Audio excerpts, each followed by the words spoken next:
take surveys if they were one question. Just one. I click on a link and it's yes or no. I would do that survey. I mean, I think there's two things with survey. One is what you ask people, and the second thing is who you're asking and how you know you're asking the right people. Because I mean, you know, that whole thing about the $250, they could end up with just a whole pile of, you know, rubbish because they haven't got the right people. But you know, Joe Blogs is going, right, okay, I'll take your $250 and, you know, I'll pass it on to the 7 people that I know or that are linked to me.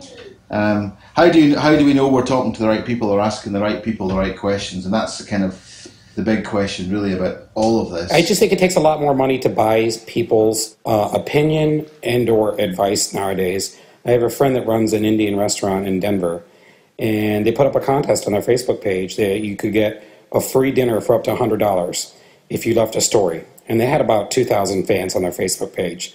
Maybe 3 people left a story for a chance at the $200 or the $100 dinner.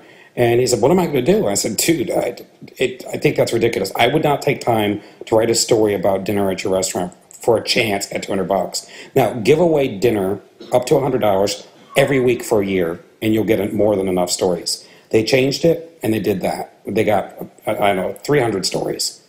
So again, if you really want to do this, the price for people's time in 2011 is much higher than I think people are willing to admit to. But I think people will complete surveys and will do things like that if they believe something's actually going to happen as a result of it.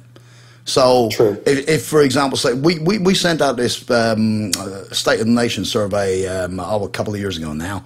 And what we said to people was, look, this is a major problem. People are asking, what is the state of ITSM? And we will provide you with the output. I think we put prizes in there as well. But people who responded were more concerned with receiving the output and knowing where they were in relation to the rest of the planet in terms of ITSM.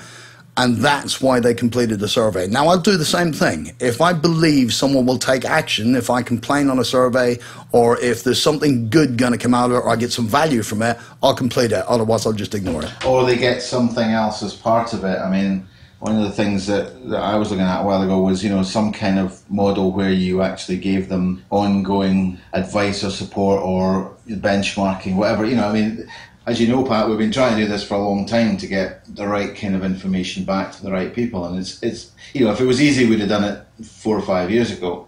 But I don't think that. I mean, unless you're saying, Chris, that they offer $1,000 for a tweet. You know, if you said to me $1,000, then, you know, I'd be starting to think about it, definitely.